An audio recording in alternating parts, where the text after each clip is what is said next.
ஒரு விசை அனைவரையும் இந்த காணொலி வாயிலாக காண்பதில் நான் மிகுந்த மகிழ்ச்சி அடைகிறேன். இந்த மாதம் முழுவதும் கர்த்தர் நம்மை கிருபையினாலும் நன்மையினாலும் கொண்டு சுற்றி வழிநடத்தி வந்திருக்கிறார். கடைசி வாரத்துக்குள்ளாக நாம் பிரவேசித்திருக்கிறோம். ஆண்டுடைய வார்த்தையை தியானிக்கவும் அவருடைய ஆசீர்வாதங்களை பெற்றுக்கொள்ளவும் இந்த ஆராதனையில் பங்கெடுக்கவும் நாம் வந்திருக்கிறோம். தேவதாமே உங்கள் அனைவரையும் இந்த ஆராதனையும் ஆசீர்வதிப்பாராக. நாம் ஜெபம் செய்து இந்த ஆராதனை தொடங்குவோம். ஜெபம் செய்வோம். கிருபை நிறைந்த நல்ல ஆண்டவரே, இந்த மனமகிழ்ச்சியான காலை வேலைக்காக நாங்கள் நன்றியோடு நம்மை துதிக்கிறோம் சுவாமி. மீண்டும் ஒரு விசை உடைய ஆராதனையில் பங்கெடுக்கவும் உண்மை போற்றி பாடி துதிக்குடைய நாமத்தை மகிமைப்படுத்தவும் உடைய தெய்வீக ஆசீர்வாதங்களுக்குள்ளாக வழிநடத்தப்படவும் கர்த்தர் கிருபைதாரும். இந்த ஆராதனை ஆசீர்வதியும், பங்கெடுக்கிற மக்களை ஆசீர்வதியும். ஒவ்வொரு நிலையிலும் கர்த்தருடைய பிரசனம் திருச்சபை குடும்பம் முழுவதுமாக இருந்து வழிநடத்தி ஆசீர்வதிக்க வேண்டும் என்று இயேசு கிறிஸ்துவிலே ஜெபிக்கிற பிதாவே, ஆமென். இந்த ஆராதனை காரணமாக ஆண்டவருடைய நாமத்திற்கு மகிமை உண்டாகும். கீர்த்தனைகளிலே 6வது பாடலை பாடுவோம். சீர்மிகு வான்பூமி தேவ ஸ்தோத்திரம் என்ற பாடல் முதல் 3 கதைகளை பாடுவோம்.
காலை மாலை ஆராதனை புஸ்தகங்களிலே 2ஆம் ஆராதனை முறை 1ஆம் பக்கம்.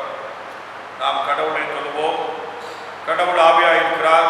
அவரை தொழுதுகிற ஆவியோடும் உண்மையோடும் அவரை தொழுது கொள்ள வேண்டும். நம்முடைய பிதாவாகி கடவுளான கர்த்தராகிய இயேசு கிறிஸ்துவின் கிருபையும் சமாதானம் உண்டாவதாக. இது கர்த்தர் உண்டுபடினால் இதில் கழிவு மகிழ கடவோம். சூரியன் உதிக்கும் திசை தொடங்கி அதால் அஸ்தமிக்கும் திசை மட்டும் கர்த்தருடைய நாமம் துதிக்கப்படுவதாக. 4ஆம் பக்கம். ஆண்டவரே எங்கள் உதடுகளை திறந்தருளும், அப்பொழுது எங்கள் வாயுடைய புகழை அறிவிக்கும். பிதாவுக்கும் குமாரனுக்கும் பரிசுத்த ஆவிக்கும் மகிமை உண்டாவதாக. ஆதியில் இப்பொழுது எப்பொழுதுமான சதா காலத்திலும் மகிமை உண்டாவதாக. ஆமென். 5ஆம் பக்கம். எங்கள் தந்தையாம் கடவுளே, இது நினைவினாலும் வார்த்தையினாலும் இது வல்லமையான ஞானத்தாலும் எல்லாவற்றையும் படைத்து இந்த குமார் ரட்சகராக தருமுறை உலகத்தில் அன்பு குருதியை போற்றுகிறோம். குமாரனாம் கடவுளே, பாவத்தை தவிர்த்து எல்லாவற்றிலும் எங்களுக்குள் மனிதனாகி பாவங்களுக்காக ஒப்புக் கொடுக்கப்பட்டு நீதிக்காக வைத்தெடுப்பவரை போற்றுகிறோம். பரிசுத்த ஆவியாய் கடவுளே, எல்லா உண்மைக்குள்ளும் எங்களை வழிநடத்தி கடவுளை நம்பில் நெஞ்சில் கொள்கிறவரை போற்றுகிறோம். பிதா குமாரன் பரிசுத்த ஆவியாய் கடவுளே, உமக்கு எக்காலமும் எல்லா புகழும் மகிமையும் உண்டாவதாக. ஆமென். பாவ அறிக்கை. நமக்கு பாவமில்லை என்பமான நம்மை நாமே வஞ்சிக்கலாம் இருப்ப நமக்கு உண்மை இல்லை. அது பாவங்களை அறிக்கையிட்டால் பாவனை நமக்கு மன்னித்த மீது அநீதம் நீங்க சுத்திகரித்து கர்த்தர் நம்பத்தக்க நீதி உள்ளவர். நான் எழுதி என் தடுப்புக்கு போய் தகப்படே, முன்பாகவும் பல்லவத்துக்கு முன்பாக நான் பாவம் செய்தேன். உடைய மகனுக்கு சொல்லப்படுவது நான் பார்க்கிறேன் அல்ல, உடைய கூலிக்கால் ஒருவராக வைத்துக் கொள்ளும் என்பேன். கடவுள் ராஜ்யமான அருகில் இருக்கிறது மனதில் நற்செய்தியில் நம்பிக்கை வையுங்கள். நமது பலவீனங்களுக்காக பரிதபிக்க முடியாத பிரதநாசர் நமக்கு இராமல் எல்லாவற்றும் நம்மை போல் சோதிக்கப்பட்டு பாவமில்லாத பிரதநாசர் நமக்கு இருக்கிறார். ஆகவே நாம் இருந்த இடத்துல சற்று நேரம் மௌனமாக இருந்து நம்முடைய பாவ குற்றங்களை நாம் உணர்ந்து பார்ப்போமாக.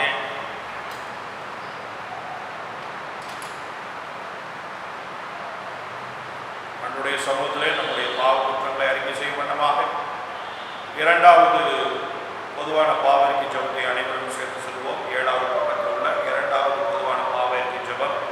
எங்கள் தந்தையாம் கடவுளே, நினைவினாலும் வார்த்தையினாலும் செய்கையினாலும் விரோதமாக பாவம் செய்திருக்கிறோம். முழு மனதோடு நாங்கள் நம்மை நேசிக்கவில்லை. எங்களிடத்தில் நாங்கள் அன்பு கூறுவதோடு அயலாரிடத்தில் நாங்கள் அன்பு கூறவில்லை. எங்கள் மேல் இறக்கமாக உண்மை வேண்டிக் கொள்கிறோம். எங்கள் பாவ வழக்கை நீக்கி எங்களை சுத்திகரியும். எங்கள் குற்றங்களை விட்டுவிட எங்களுக்கு உதவி புரியும். எங்கள் ஆண்டவரை சுற்றி மூலமாக வேண்டிக் கொள்கிறோம் பிதாவே. ஆமென். பாவ மன்னிப்பை பெற்றுக் கொள்வோம். சர்வ வல்லமை மிகுந்த இறக்கமுள்ள ஆண்டவர் மன்னிப்பை பாவனத்தின் கட்டளை தருளி வாழ்க்கை சீர்படுத்துவதற்கான காலத்தை பரிசுத்தாவின் கிருபையும் தேர்தலையும் தந்தருவாராக. ஆமென். ஆண்டவரை துதியுங்கள். ஆண்டவர் நாமம் துதிக்கப்படுவதாக. இப்பொழுது திருமறை பாடம் வாசி கேட்போம். பழைய பாட்டு பகுதி 1ஆம் பாடமாகும், 2ஆம் பாடமாக நிருப பாடமும், 3ஆம் பாடமாக நற்செய்தி பாடமும் வாசிக்க கேட்போம்.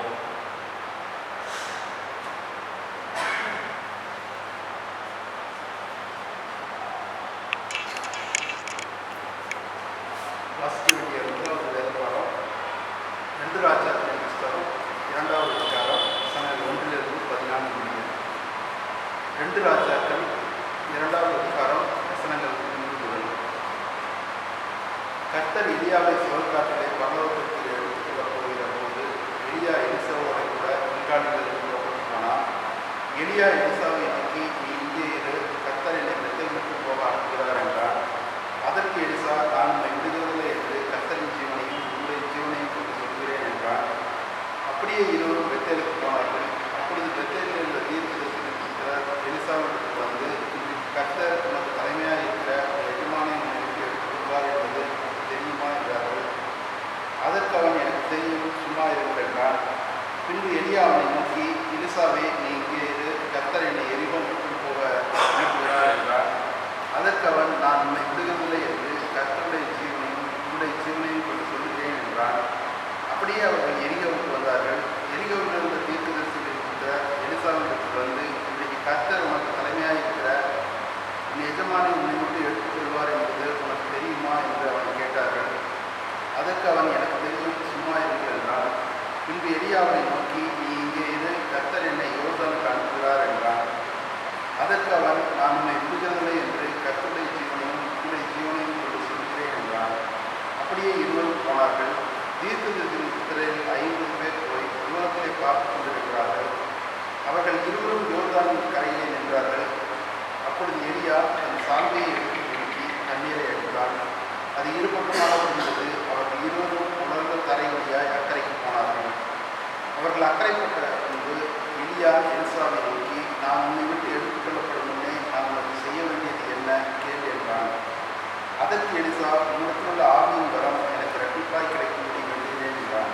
அதற்கு அவன், அரிதான காரியத்தை கேட்டாய். உன்னை விட்டு நான் எடுத்துக் கொள்ளப்படுகையில் என்னை நீ கண்டால் உனக்கு கிடைக்கும், இல்லாவிட்டால் கிடையாது என்றான். அவர்கள் பேசிக்கொண்டு நடந்து போகையில் இதோ அக்கினி ரதமும் அக்கினி குதிரைகளும் அவர்கள் நடுவாக வந்து இருவரையும் பிடித்தது. எலியா சுழற்காற்றிலே பரலோகத்திற்கு ஏறி போனான். அதை எலிசா கண்டு, என் தகப்பனே, இஸ்ரவேலுக்கு ரதமும் குதிரை வீரருமாய் இருந்தவரே என்று புலம்பினான்.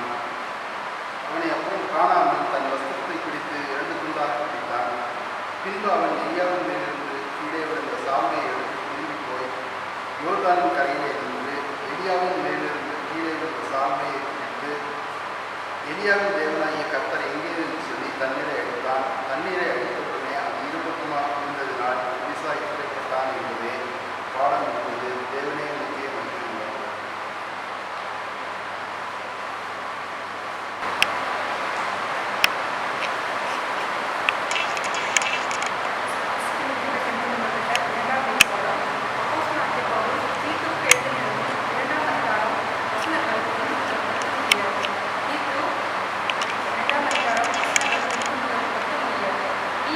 ஆரோக்கியமான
இருந்தபடியினால் யோவானும் அங்கே ஞானஸ்தானம் கொடுத்து வந்தான். ஜனங்கள் அவனிடத்தில் வந்து ஞானஸ்தானம் பெற்றார்கள். அக்காலத்தில் யோவான் காவலில் வைக்கப்பட்டிருக்கவில்லை. அப்பொழுது யோவானுடைய சீசரில் சிலருக்கும் யூதருக்கும் சுத்திகரிப்பை குறித்து வாக்குவாதம் உண்டாயிற்று. அவர்கள் யோவானிடத்தில் வந்து, ரபி, உம்முடனே கூட யோர்தானுக்கு அக்கறையில் ஒருவர் இருந்தாரே, அவரை குறித்து நீரும் சாட்சி கொடுத்தீரே, இதோ அவர் ஞானஸ்தானம் கொடுக்கிறார், எல்லோரும் அவரிடத்தில் போகிறார்கள் என்றார்கள். யோவான் பிரதியுத்தரமாக, பரலோகத்திலிருந்து ஒருவனுக்கு கொடுக்கப்பட்டாலுடைய அவன் ஒன்றையும் பெற்றுக்கொள்ள மாட்டான். நான் கிறிஸ்துவல்ல, அவருக்கு முன்பாக அனுப்பப்பட்டவன் என்று நான் சொன்னதற்கு நீங்களே சாட்சிகள். மணவாட்டியை உடையவனே மணவாளன், மணவாளனுடைய தோழனோ அருகே நின்று அவருடைய சொல்லை கேட்கிறவனாய் மணவாளனுடைய சத்தத்தை குறித்து மிகவும் சந்தோஷப்படுகிறான். இந்த சந்தோஷம் இப்பொழுது எனக்கு சம்பூர்ணமாயிற்று. அவர் பெருகவும் நான் சிறுகவும் வேண்டும். கர்த்தருக்கே மகிமை உண்டாவதாக. ஆமென்.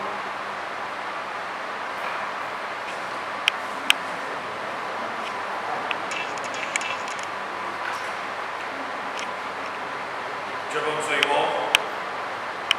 கிருபை நிறைந்த பரிசுத்தம் உள்ள ஆண்டவரே, இப்பொழுதுமாக கூட நாங்கள் உங்களுடைய சொந்த நிலைகளை தாழ்த்தி உங்களுடைய வார்த்தைக்குள்ளாக நாங்கள் கடந்து செல்கிறோம். அவனோடு காத்திருக்கிற உடைய பிள்ளைகளை காத்திர ஆண்டு உடைய வார்த்தையால் நிறைத்து நீர் ஆசீர்வதித்தது உடைய கருத்தில் எங்களை அர்ப்பணிக்கிறோம். பேசுகிறதுடைய சொல்லிக்கிறோம். ஆமென். ஆமென். மீண்டும் ஒரு விஷயம் அனைவருக்கும் ஆண்டவராக இயேசு கிறிஸ்துவின் பெயராலே என்னுடைய வாழ்க்கையை வணக்கத்தையும் தெரிவித்துக் கொள்கிறேன். இன்றைக்கு ஆண்டுடைய செய்தியாக நமக்கு கொடுக்கப்பட்டிருப்பது 2 ராஜாக்களின் புஸ்தகம் 2ஆம் அதிகாரத்தில் இருக்கின்ற செய்தி. எலியா, எலிசா என்ற 2 பேருடைய வாழ்க்கையினுடைய செய்தியை குறித்து நாம் சிந்திக்க இருக்கிறோம். எலியாவுடைய வாழ்க்கை முடிகிறது, எலிசாவுடைய வாழ்க்கை துவங்குகிறது. இந்த அதிகாரத்தில் இந்த 2 செய்தியும் பதிவு செய்யப்பட்டிருக்கிறது. இந்த அதிகாரத்திலிருந்து நாம் இன்றைக்கு ஆண்டுடைய செய்திக்குள்ளாக கடந்து போகிறோம். இன்றைய செய்தி தலைப்பு மாற்றத்திற்கான மாற்றம். மாற்றத்திற்கான மாற்றம். என்ன மாற்றத்திற்காக எதை மாற்றுவது? இதுதான் செய்தி தலைப்பு. அன்புக்குரியவர்களே, பழைய ஒரு கதை மிக மிக மிக சிறிய வயதில் படித்த ஒரு கதை நினைவுக்கு வருகிறது. ஒரு உள்ளா வியாபாரி, தொப்பி போட்டுக்கொண்டு வியாபாரம் செய்கின்றவர், தொப்பி விற்கின்றவர். அவர் அப்படியே தொப்பிகளை எல்லாம் விற்றுவிட்டு வந்து களைப்பிலே ஒரு மரத்தின் அடியிலே படுத்து கொஞ்ச நேரம் தூங்கிக் கொண்டிருந்தார் என்று கதை தொடங்குகிறது. அந்த கதையினுடைய அடுத்த செய்தி, அவர் தூங்கிக் கொண்டிருந்த மரத்தின் மேல் அநேக குரங்குகள் உட்கார்ந்திருந்தது. அந்த குரங்குகளிடத்தில் இவர் கண்வழித்து பார்க்கும்போது இவருடைய தொப்பி எல்லாம் அந்த குரங்குகள் எடுத்து அவருடைய குரங்குகளின் தலைகளிலே அந்த தொப்பிகள் போட்டுக்கொண்டு உட்கார்ந்திருந்ததை பார்த்தார். உடனடியாக இவர் அந்த குரங்கினிடத்தில் பல வகையில் கெஞ்சி கூத்தாடி பார்த்தார். ஒன்றும் நடக்கவில்லை. கடைசியாக அவர் கோபத்தில் தன்னுடைய கையில் தலையில் இருந்த தொப்பியை கலட்டி கீழே வீசினார். உடனடியாக குரங்குகள் அனைத்தும் தன்னுடைய அணிந்திருந்த தொப்பிகளை எடுத்து கீழே வீசியது. அவர் எடுத்துக்கொண்டு போனார். ஒரு செய்தியோடு கதை முடிவடை. சின்ன குழந்தைகளுக்கு சொல்லுகின்ற ஒரு கார்ட்டூன் படம் பார்த்து கதை சொல்லுகின்ற கதை. தான் ஒன்றை செய்தவுடன் மற்றவர்களும் அதை செய்கிறார்கள். அதே போல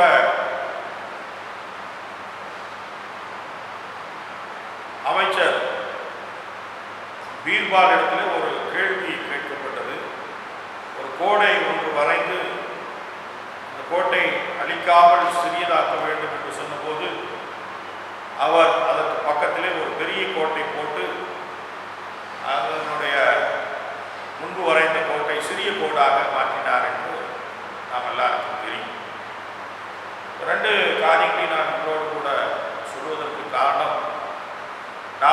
காரியத்தை செய்கிறோமோ அதன் அடிப்படையில் இன்னொரு காரியம் நடைபெறுகிறது. அந்த காரியம் எப்படி இருக்கிறது என்பதை நாம் செய்து முடித்த பின்புதான் நாம் புரிந்து கொள்ள முடியும். பீர்பால் செய்த காரியமும் அந்த வியாபாரி செய்த காரியமும் அவர்கள் நினைத்ததை அவர்கள் அடைந்து கொள்ள முடிந்தது. எனவே இந்த செய்தியை நாம் தொடங்குவதற்கு முன்பாக மாற்றத்தை குறித்து நாம் சில காரியங்களை குறித்து சிந்திக்க அழைக்கப்படுகிறோம். மாற்றம் என்பது மாறாதது, உலகம் மாறிக்கொண்டே இருக்கும். அதுதான் உலகத்தினுடைய நியதி. பழையவனெல்லாம் ஒழிந்தது, எல்லாம் புதிதாயிற்று. இது பைபிள் சொல்லுகின்ற நீதி. பழையவைகள் ஒழிந்து போவதும் புதியவைகள் தோன்றுவதும் இயற்கையினுடைய சட்டம். அதே போல வாழ்க்கையிலும் பல மாற்றங்கள் நடந்து கொண்டே இருக்கிறது. உலகம் முழுவதும் நடக்கிறது.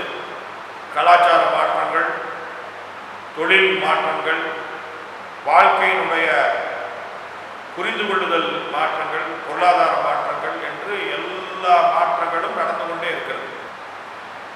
எல்லாம் மாறுகிறதா என்று பார்த்தால் எல்லாம் மாறுவதில்லை. ஒன்று மாறாமலும் இன்னொன்று மாறுகிறதாகவும் இருக்கிறது. எப்படி சக்கரம் சுழலும் போது அச்சாணி மாறுவதில்லையோ அதுபோல ஒன்று நிலையாகவும் இன்னொன்று மாற்றத்தையும் அடைந்து கொண்டே இருக்கிறது. இன்னும் சொல்ல போனால் ஒரு காலத்தில் கல் மாவை ஆட்டுகின்ற ஆட்டாக்கல் இருந்தது. பின்பு குளவி என்று சொல்வார். அந்த கல் சுற்றி அதுக்கு பின்பு ஒரு மாற்றம் வந்தது. அப்படியே குளவி இருந்தது, கல் சுற்றி கொண்டிருந்தது. இந்த இரண்டு விசையும் ஒன்றோடு ஒன்று தொடர்ந்து செயல்பட்டு கொண்டிருக்கிறது. ஒன்று மாறாத இசை, இன்னொன்று மாறுகின்ற விசை. இந்த இரண்டு விசைகளும் தொடர்ந்து செயல்படுகிறது. திருமறை சொல்லுகிறது, கடவுள் நேற்றும் இன்றும் என்றும் மாறாதவர். ஆனால் அவரால் படைக்கப்பட்ட இந்த உலகத்தில் நடைபெறுகின்ற காரியங்கள் மாறிக்கொண்டே இருக்கிறது. எது மாறாதது, எது மாறக்கூடியது என்ற தெளிவு நமக்கு வேண்டும். இன்னும் காற்று மாறவில்லை, சூரியன் மாறவில்லை, படைப்புகள் மாறவில்லை. மனிதன் தன்னுடைய வாழ்க்கையிலே பல நிலைகளில் மாற்றி இருக்கிறார். பூமி தன்னுடைய செயல்பாட்டை மாற்றாமல் இருந்தாலும் அதனுடைய பரிமாணத்தை, அதனுடைய தோற்றத்தை அது மாற்றி இருக்கிறது என்று பலவிதமான காரியங்களை நாம் புரிந்து கொள்ள முடியும். ஒரு பக்கம் மாறாதது, ஒரு பக்கம் மாறிக்கொண்டிருக்கிறது. இரண்டும் இணைந்தே செல்லுகின்ற ஒரு வாழ்க்கையை நாம் வாழ்ந்திருக்கிறோம். எல்லா மனிதனுடைய வாழ்க்கையிலும் ஒரு மாற்றம் வேண்டும் என்று நினைப்பது. என்ன மாற்றம் வேண்டும்? இப்பொழுது இருக்கிற நிலை காட்டும் உயர்ந்த நிலைக்கு உயர்த்தப்பட வேண்டும் என்பது ஒரு மாற்றத்திற்குரிய தேவை. அது எல்லா மனிதர்களும் விரும்புகின்ற ஒரு மாற்றம். வீட்டை மாற்ற வேண்டும், ஆடை மாற்ற வேண்டும் என்று பலவிதமான மாற்றங்களை குறித்து பேசுகிறார். பலவிதமான மாற்றங்களை எதிர்பார்த்து உழைக்கிறார். இன்றைக்கு எல்லாம் மாறி இருக்கிறது. வீடு மாறி இருக்கிறது, தொழில் மாறி இருக்கிறது, கல்வி மாறி இருக்கிறது, உடைகள் ஆடைகள் மாறி இருக்கிறது, உணவு முறை மாறி இருக்கிறது, பயணம் செய்கின்ற பயண வழிமுறைகள் மாறி இருக்கிறது என்று பல மாற்றங்கள் உண்டாகி கொண்டிருக்கிறது. இந்த மாற்றங்களிலே மனிதன் எதை எதிர்பார்க்கிறான்? தான் தொட்டது துலங்க வேண்டும், நல்லது நடக்க வேண்டும், உயர்வை பெற்றுக்கொள்ள வேண்டும், மகிழ்ச்சியோடு வாழ வேண்டும், சமாதானத்தோடு இருக்க வேண்டும், ஆரோக்கியத்தோடு இருக்க வேண்டும், உற்சாகமாக இருக்க வேண்டும், உறவுகள் வேண்டும் என்று பல வேண்டுதல்களை அவன் தெரிந்து கொண்டாலும் அந்த வேண்டுதலுக்கான மாற்றங்களை அவன் பெற்றுக்கொள்ள வேண்டும் என்று தொடர்ந்து இயங்கிக் கொண்டே இருக்கிறான் என்பதை நாம் அனைவரும் அறிவோம். எனவே மாற்றம் ஏற்பட வேண்டும் என்றால் என்ன மாதிரியான மாற்றம் நடந்தால் நாம் நினைக்கின்ற மாற்றம் கிடைக்கும் என்பதை திருமறை நமக்கு சொல்லுகிறது. ஒருவர் சொன்னார், ஒரு அறிஞர், நீங்கள் மாறாமல் உங்களால் எதையுமே மாற்ற முடியாது. நாம் மாறாமல் நம்மால் எதையும் மாற்ற முடியாது என்று ஒரு கருத்தை அவர் சொன்னார். எதை வைத்து சொன்னார்? அவரோட ஒவ்வொருவருடைய வாழ்க்கையிலே வாழ்க்கையினுடைய ஒரு கட்டத்திலிருந்து இன்னொரு கட்டத்துக்கு நீங்கள் மாற வேண்டும் என்றால், உயர வேண்டும் என்றால் நீங்கள் உங்களை மாற்றிக்கொள்ள வேண்டும். பைபிளும் அதுதான் சொல்லுகிறது. திருமறை மாறாமல் மனிதன் தன்னுடைய நிலையிலிருந்து மாறாமல் புதிய அனுபவத்தை வாழ்க்கையில் பெற்றுக்கொள்ள முடியாது. எனவே ஒரு மாற்றம் வாழ்க்கையில் நடக்கும்போது அது இன்னொரு மாற்றத்திற்கு கொண்டு போய் விடுகிறது. அது நல்ல மாற்றம் நல்ல முடிவுகளை தருகிறது, தீய மாற்றம் தீய முடிவுகளை தருகிறது. பைபிளில் நாம் வாசிக்கின்ற எலியா எலிசா என்ற 2 பேரை குறித்து இன்றைக்கு நாம் சிந்திக்க இருக்கிறோம். இந்த எலியாவை குறித்து சொல்லும்போது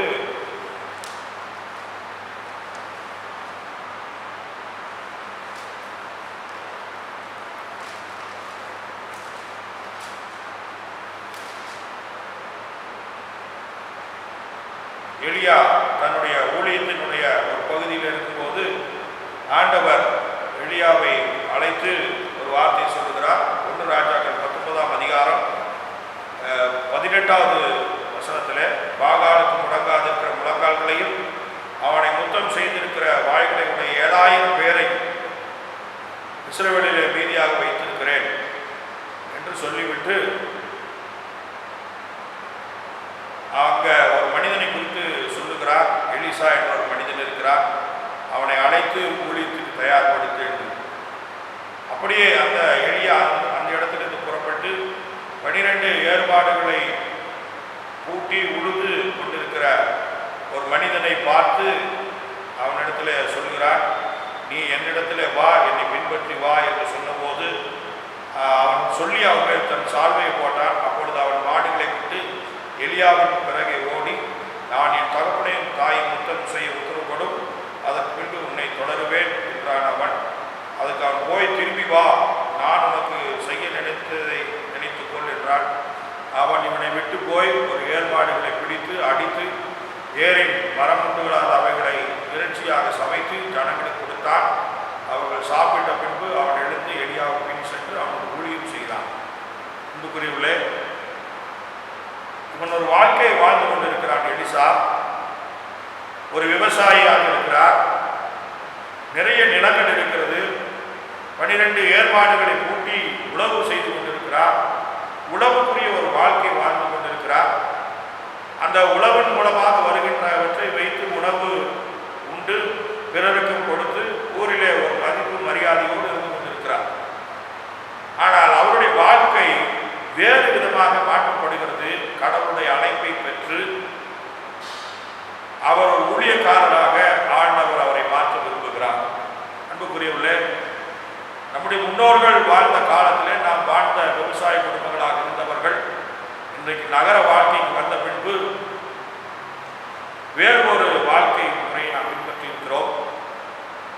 ஒரு சாதாரண வாழ்க்கையை நகரத்தில் தொடங்கியவர்கள் தங்களுடைய பிள்ளைகளை நன்றாக படிக்க வைத்து அவர்களை உலக பிரகாரமான வாழ்க்கையில் இன்னும் ஒரு கட்டத்துக்கு உயர்த்தி இருக்கிறார்கள். அவர்கள் தங்களுடைய வாழ்க்கையை இன்றைக்கு பல மடங்கு உயர்வாக செய்து இன்றைக்கு வெளிநாடுகளிலே சொந்த ஊரிலே மிகப்பெரிய வசதியான வாழ்க்கை வாழ்கின்ற முறைக்கு அவர்கள் மாறியிருக்கிறார்கள். வாழ்க்கை முறை எத்தனையோ மாற்றங்களை இன்றைக்கு சந்தித்திருக்கு. இன்றைக்கும் நம்முடைய குடும்பங்களிலே வாழ்க்கை முறை மாற வேண்டும் என்று சொல்லி படிக்க வைத்துக் கொண்டிருக்கிறார்கள். நல்ல வாழ்க்கை பிள்ளைகள் பெற்றுக்கொள்ள வேண்டும் என்று ஜெபித்துக் கொண்டிருக்கிறார்கள். தங்களுடைய பொருளாதார வாழ்க்கை மாற்ற வேண்டும் என்று நினைத்துக் கொண்டிருக்கிறார்கள். தங்களுடைய சரீரம் பலவீனம் மாற வேண்டும் என்று நினைத்துக் கொண்டிருக்கிறார்கள். புதிய வீடு கட்டி பழைய வாடகை வீட்டில் புதிய வீட்டிற்கு நாம் மாற வேண்டும் என்று நினைத்துக் கொண்டிருக்கிறார்கள். புதிய வாகனங்கள் வாங்க வேண்டும் என்று நினைத்துக் கொண்டிருக்கிறார்கள். எல்லாருடைய மனதிலும் ஒரு மாற்றத்தை எதிர்பார்த்து காத்திருக்கிறார்கள். மாற்றம் எங்கே இருந்து துவங்குகிறது என்று சொல்லும்போது இங்கே முதலாவது காரியம் ஆண்டவர் சொல்கிறார், அவனுடைய எலியாவை அழைத்து எலிசாவை நீ ஊழியத்துக்கு அழை என்று சொல்லுகின்ற அந்த வார்த்தையிலிருந்து தொடங்குகிறது. எனவே அன்புக்குரியவர்களே, மாற்றத்துக்காக எத்தனையோ முயற்சி நீங்கள் செய்து கொண்டிருந்தாலும் மாற்றம் எங்கே இருந்து தொடங்குகிறது என்றால் ஆண்டவருடைய வார்த்தையிலிருந்து தொடங்குகிறது. அதை நாம் மறந்துவிடக்கூடாது. ஆண்டவர் சொன்னார், வானம் பூமியும் ஒழிந்து போகும், என்னுடைய வார்த்தைகள் ஒழிந்து போவதில்லை. ஆண்டவருடைய வார்த்தைகள் மாற்றத்தை உண்டு பண்ணுகிறது. ஒரு கிறிஸ்தவனாக வந்துவிட்டால் அவன் வாழ்க்கையில் எந்த மாற்றமும் நடைபெறாது. அவருடைய பழைய வாழ்க்கை நிச்சயமாக மாறவே மாறாது.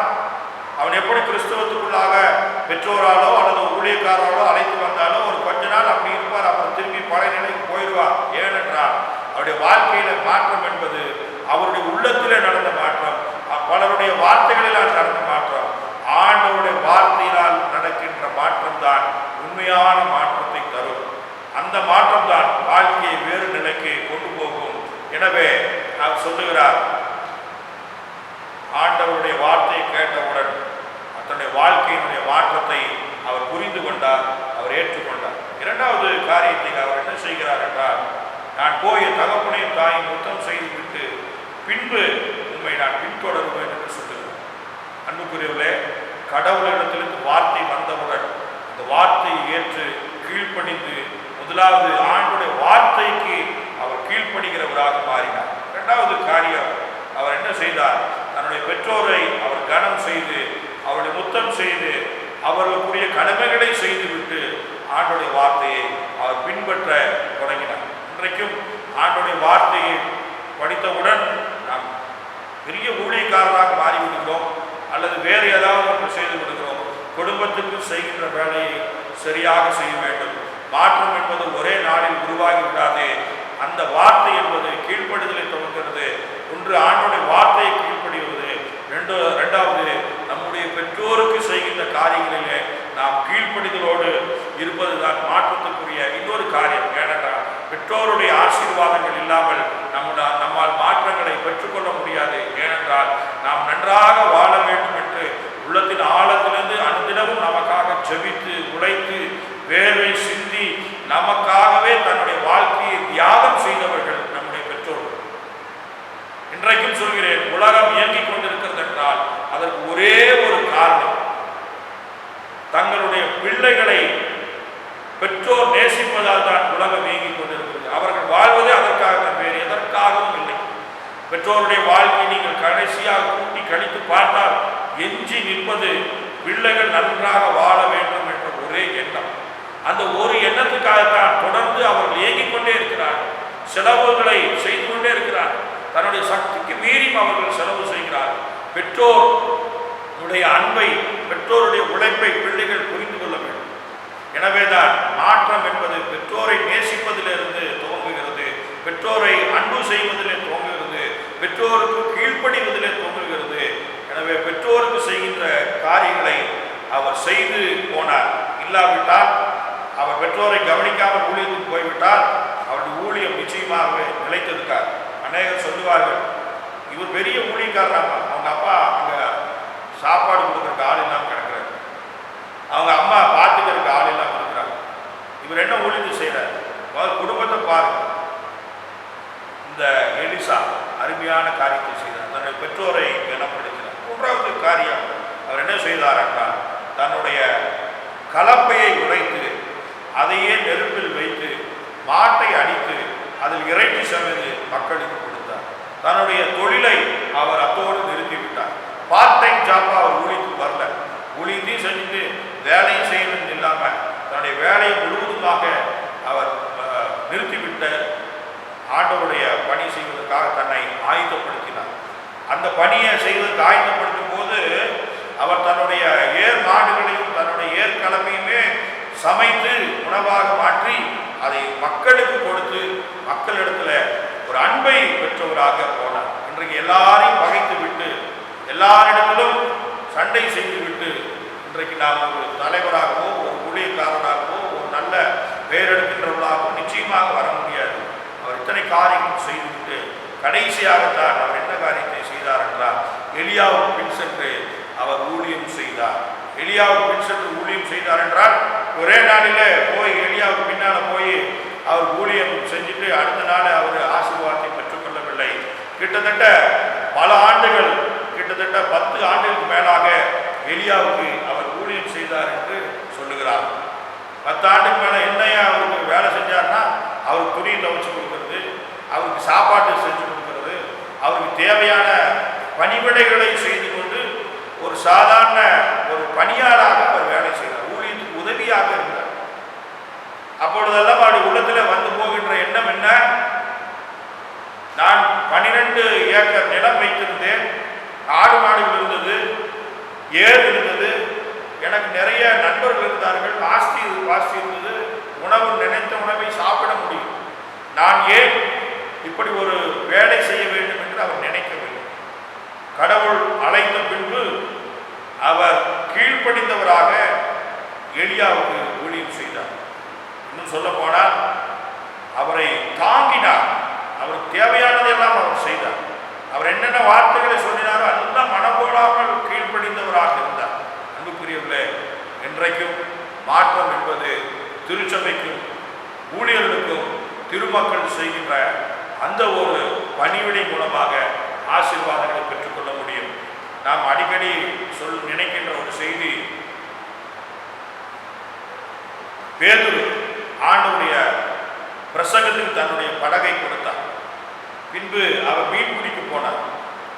கடைசி வரைக்கும் மீன் என்றும் அகப்படாமல் வெறுங்கையோடு அவர் திரும்பி வந்தார். ஆண்டவர் நினைத்து பார்த்தார், இவர் தனக்கு படகை கொடுத்தார், இப்பொழுது மீன் இல்லாமல் வந்திருக்கிறார். எனவே அவரை அழைத்து சொன்னார், நீ போய் கடலிலே வலது பக்கத்தில் நான் சொல்லுகின்ற இடத்துல ஒரு வலையை போடு என்றார். அவன் வலையை போட்டவுடன் 2 படகு நிறையத்தக்கதாக மீன்களை பிடித்து வந்தார்கள் என்று வேதத்தில் சொல்லப்பட்டது. ஆண்டவருடைய ஊழியத்துக்கென்று செய்கின்ற சிறிய காரியம் கூட ஆசீர்வாதங்களை அவருடைய கருத்திலிருந்து கொண்டு வரும். அப்பொழுது பேதுரு 2 வலைகள் கடல் கிழியத்தக்கதாக, படகுகள் நிரம்பத்தக்கதாக மீன்களை பிடித்து வந்தார். ஆண்டவர் அவருக்கு செய்த அந்த சிறிய உதவியை கூட அவர் மனதில் வைத்திருந்தார். அன்புக்குரியவர்களே, இன்றைக்கு திருச்சபைக்கும் ஊழியர்களுக்கும் செய்கின்ற பணிவிடைகள் நிச்சயமாகவே உங்களுக்கு ஆசீர்வாதத்தை கொண்டு வரும். ஆண்டவர் சொல்கிறார், எந்த ஊழியத்துக்காக அழைத்தாரோ அந்த ஊழியத்துக்குரிய கனத்தை அவர் கொடுக்கிறார். ஆசாரிய ஊழியத்துக்கு அழைத்திருக்கிறார்.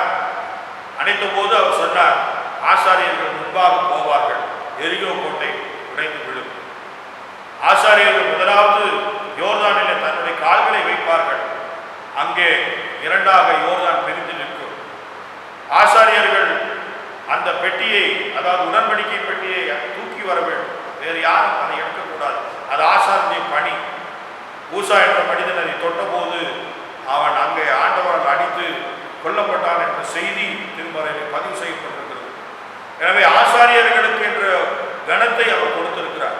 அந்த கனத்தை கொடுக்காத போது அந்த மனிதனை கடவுள் கேள்வி கேட்கிறவராக, தண்டிக்கிறவராக. ஆசாரியனுக்கு சரியான வேலை. அதே சமயத்தில் ஆசாரியன் தவறு செய்தால் அதையும் அவர் கண்டிக்கிறவராக இருக்கிறார். ஏழி முன்புற விழுந்து பெட்டி அந்நியன் கையில் பிடிக்கப்பட்டது என்று நினைத்த போது அவன் 4 செத்து போனான் என்று திருமறை சொல்லுகிறது. அது மட்டுமல்ல, அவருடைய பிள்ளைகளும் அழிந்து போனார்கள் என்று திருமறை சொல்லுகிறது. அன்புக்குரியவர்களே, கடவுள் எல்லாவற்றையும் பார்த்து கொண்டிருக்கிறார். தனி மனிதனாகட்டும், ஆயர்களாகட்டும், ஊழியக்காரர்களாகட்டும், ஆண்டவர்களுக்கு முன்பாக கணக்கு கொடுக்கின்ற ஒரு வாழ்க்கை வாழ்வதற்காக அழைக்கப்பட்டிருக்கிறார். தவறு செய்கின்றவர்கள் எல்லாம் கடவுளால் நிச்சயமாகவே எச்சரிக்கப்படுவார்கள். மனம் திரும்பினால் கடவுள் அவர்களுக்கு நன்மை செய்வார். இல்லாவிட்டால் கடவுளுடைய தண்டனை நிச்சயமாக வரும். அதை நாம் மாற்றவே முடியாது. எனவே ஊழியக்காரர் என்பதற்காக எந்த ஸ்பெஷலும் கிடையாது. கீழ்ப்படிந்திருக்கின்ற அந்த பயபக்தி உள்ள ஒரு வாழ்க்கை எலிசா கிட்டத்தட்ட பல ஆண்டுகள் வாழ்ந்து எலியாவுக்கு உதவியாக இருந்தார். அதன் பின்பு எலியா எடுத்துக்கொள்ளப்படும் போது அவர் ஒரு காரியத்தை கேட்கிறார், நான் உனக்கு என்ன செய்ய வேண்டும் என்று. ஒருவேளை நாம் நினைத்து பார்க்கலாம், பிடிக்காத வேலைக்காரருக்கு என்ன வேண்டும் என்று யாராவது கேட்க முடியுமா? நிச்சயமாக முடியாது. அவருக்கு உண்மையாக உத்தமமாக ஊழியம் செய்ததனால் அவர் கடைசியாக கேட்கிறார், நான் எடுத்துக்கொள்ள போகிறேன், இப்பொழுது உனக்கு என்ன வேண்டும் கேள் என்று சொல்கிறார். அப்பொழுது அந்த ஊழியக்காரர் எலிசா சொல்லுகிறார், உண்மையில் இருக்கின்ற ஆவியின் வரம் எனக்கு இரட்டிப்பாக வேண்டும் என்று. அன்புக்குரியவர்களே, ஆண்டவருக்கென்று தன்னுடைய ஊழியத்தை நிறைவேற்றின பின்பு அந்த ஊழியத்துக்கு ஒரு அங்கீகாரமாக அவர் கேட்கிறார், உனக்கு என்ன வேண்டும் என்று. நிச்சயமாகவே நம்முடைய குடும்ப வாழ்க்கையிலும் ஊழிய வாழ்க்கையிலும் சரி, ஆண்டவருக்கென்று நாம் பணி செய்து கொண்டிருந்தால், கீழ்ப்படிந்து கொண்டிருந்தால், அவருடைய பலத்த கருத்துக்குள் அடங்கி இருந்தால், ஏற்ற வேலை வரும்போது அவர் நம்மை உயர்த்துவதற்காக அவர் மிகுந்த ஆவல் உள்ளவராயிருக்கிறார். அந்த ஏற்ற நேரம் வந்தபோது அவரிடத்தில் கேட்கப்பட்டது, உனக்கு என்ன வேண்டும்? ஒருவேளை நாம் நினைக்கலாம், இன்றைக்கு நாம் எவ்வளவு கஷ்டப்பட்டு கொண்டிருக்கிறோமே, உண்மையாக இருந்து என்ன பலன் என்று நினைக்கலாம். நிச்சயமாகவே பலன் உண்டு. அன்புக்குரியவர்களே, ஆண்டவர் நிச்சயமாக உங்களை பார்த்து கேட்பார், உனக்கு என்ன வேண்டும்? எட வேண்டாம், சோர்ந்து போகக்கூடாது.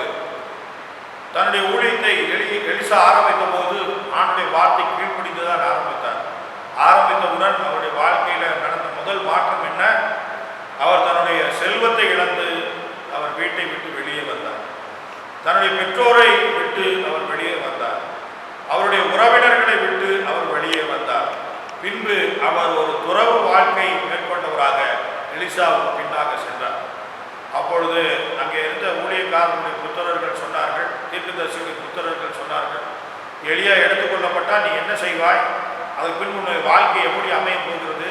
இருக்கிறதெல்லாம் ஒன்றுக்கு வந்துட்டியே. அவரை கிண்டல் செய்த போது நீங்கள் பேசாமல் இருங்கள் என்று சொல்லிவிட்டு அவர் தன்னுடைய துறவு வாழ்க்கையை மேற்கொண்டார். இன்றைக்கு நாம் சித்தர்கள் என்று சொல்கிறோமே, அதை போல குடும்பம் எல்லாவற்றையும் விட்டு ஆண்டுடைய ஊழியத்தை பின்பற்றுகிறவராக வந்தார். அப்படி வந்தவுடன் எலிசா அவருக்கு மிகப்பெரிய ஒரு ஆசீர்வாதமான ஒரு வார்த்தையை தன் எடுக்கப்படும் போது சொல்கிறார், உனக்கு என்ன வேண்டும் கேளு. அப்படியே அவர் கேட்ட ஒரு கேள்வி அவரை ஆச்சரியம் படுத்தியது. உன்னுடைய ஆவி வரம் எனக்கு இரட்டிப்பாக வேண்டும் என்று சொன்னபோது, அரிதான காரியத்தை கேட்டாய், அரிதான காரியத்தை கேட்டாய். நான் எடுத்துக்கொள்ளப்படும் போது என்னை நீ பார்த்தால் அது உனக்கு கிடைக்கும் என்று அவர் சொல்லி ஒரு வார்த்தை கொடுத்தார். அன்புக்குரியவர்களே, 15 ஆண்டுகளுக்கு மேலாக அவர் ஊழியக்காரராக இருந்துவிட்டு கடைசியாக அவர் எடுத்துக்கொள்ளப்படும் போது அவர் கடைசியாக அவரிடத்துல வந்து கேட்கிற, அவனுக்கு என்ன வேண்டும்? 15 வருஷம் வேலை செஞ்சிருக்கோம். 15 வருஷத்துக்கு அப்புறம் ஆசீர்வாதத்துக்கான கதவு திறக்குது. எனவே பலர் நினைக்கிறார்கள், இயேசு கிறிஸ்துவை ஏற்றுக்கொண்டேன், ரட்சிப்பின் அனுபவத்தை பெற்றுவிட்டேன், எனவே நாளை காலையில் எல்லாம் மாறிவிடும். அன்புக்குரியவரே, 15 ஆண்டு கால கீழ்ப்படிதல் உள்ள ஒரு வாழ்க்கை, 15 வருஷம் காத்திருக்கிறதா? அந்த மாற்றம் தேவையில்லை. நானே உழைத்து முன்னேறி விடுவேன் சொல்லுவது உண்டு. பொருளாதாரம், கல்வி, வீடு, உறவு என்று உலகத்துக்குரிய எல்லா ஆசீர்வாதங்களும் 2ஆம் நிலை ஆசீர்வாதங்களே. அந்த 2ஆம் நிலை ஆசீர்வாதங்களுக்காகத்தான் நாம் உழைத்துக் கொண்டிருக்கிறோம். ஆனால் முதல் நிலை ஆசீர்வாதம் என்பது கடவுளுடைய ஆசீர்வாதம், அவருடைய வார்த்தை ஆசீர்வாதம், அவருடைய அன்பு ஆசீர்வாதம், அவருடைய கிருபை ஆசீர்வாதம், அவருடைய இரக்கம் ஆசீர்வாதம், அவருடைய அனைத்து நன்மைகள் உண்டாக்கக்கூடிய எல்லா விதமான சூழல்களும் நமக்கு ஆசீர்வாதம். அதனால்தான் ஆண்டவர் சொன்னார், ஆகாயத்து பறவைகளை பாருங்கள், காட்டு புஷ்பங்களை பாருங்கள், அவைகள் விதைக்கிறதும் இல்லை, நோக்கிறதும் இல்லை, அறுக்கிறதும் இல்லை, பரமபிதா எல்லாவற்றுக்கும் விளை போட்டுகிறார். நீங்கள் அவைகளை காட்டிலும் அதிக விசேஷம் உள்ளவர்கள் அல்லவா? அதனால் நீங்கள் ஒன்றை குறித்து கவலைப்படாதீர்கள். முதலாவது தேவனுடைய ராஜ்யத்தின் நீதி தேடுங்கள், அப்போது இவைகள் எல்லாம் உங்களுக்கு கூட கொடுக்கப்படும் என்று சொல்றார். முதலாவது ஆசீர்வாதம் என்பது ஆண்டவர் சொன்னார், ஃபர்ஸ்ட் பிளஸிங், ஆண்டவரை தேடுவது, ஆண்டவரோடு வாழ்வது, ஆண்டவருக்கு கீழ்ப்படிந்திருப்பது, ஆண்டவருடைய சமூகத்தில் காத்திருப்பது, ஆண்டுடைய சமூகத்தில் ஜெபிப்பது, ஆண்டுடைய சமூகத்தில் நாம் அவருடைய நன்மைகளை பெற்றவர்களாக வாழ்வோம். 10 வருட காலம் 15 வருட காலம் ஊழியத்திற்கு பின்பு அவர் பெற்றுக்கொண்ட ஆசீர்வாதங்கள் சாதாரண ஆசீர்வாதங்கள் அல்ல, இரட்டிப்பான ஆசீர்வாதங்கள். ஆமாம், எலியா 14 அற்புதங்களை செய்தார், இவர் 28 அற்புதங்களை செய்தார் என்று திருமறை சொல்கிறது. அன்புக்குரியவர்களே, இரட்டிப்பான நன்மைகளை கொடுக்கிற தேவன் நம்முடைய தேவன். இரட்டிப்பான ஆசீர்வாதங்கள் நமக்கு உண்டு. நிச்சயமாக அந்த ஆசீர்வாதங்கள் எங்கேயும் போகவில்லை. உங்களுக்காக வைக்கப்பட்டிருக்கிற ஆசீர்வாதம் இன்றைக்கும் அது அப்படியே அங்கேயே தான் இருக்கிறது. நீங்கள் அதை எப்பொழுது வேண்டுமானாலும் எடுத்துக்கொள்ளலாம். எப்பொழுது நீங்கள் ஞானஸ்தானம் பெற்று ஆண்டுடைய பிள்ளைகளாக மாறினீர்களோ அப்பொழுதே உங்களுக்கான பரலோகத்திலிருந்து கொண்டு வரப்பட்ட ஆசீர்வாதம் அங்கே வைக்கப்பட்டிருக்கிறது. மாற்று சபைக்கு சகோதரர்கள் சொல்லுவார்கள், அவன் சாப்பிடுகிற அரிசியிலே அவனுடைய பெயர் எழுதப்பட்டிருக்கும் என்று. அது ஒரு நம்பிக்கை. நான் சாப்பிடுற அரிசி அது என்னுடைய பெயர் எழுதியிருக்கு. ஏனென்று சொன்னால் அது விளைவிக்கும் போது எத்தனையோ நெல் மணிகள் விளைவிக்கப்பட்டு அது பின்பு மூட்டையாக்கப்பட்டு வயலிலே கொட்டப்பட்டு மில்லிலே அரைக்கப்பட்டு கடைகளிலே விற்பனைக்கு வந்து இப்படி பல நிலைகள் மாறி மாறி மாறி குடும்பத்திற்கு அந்த அரிசி வந்த பின்பு அது உணவாக சமைக்கப்பட்ட பின்பு அந்த உணவு பல பேர் சாப்பிட்டு வீட்டில் இருக்கிறவங்களெல்லாம் சாப்பிடும்போது எனக்கான உணவாக வருகின்ற உணவு கடவுள் எனக்கு முன்குறித்த உணவு.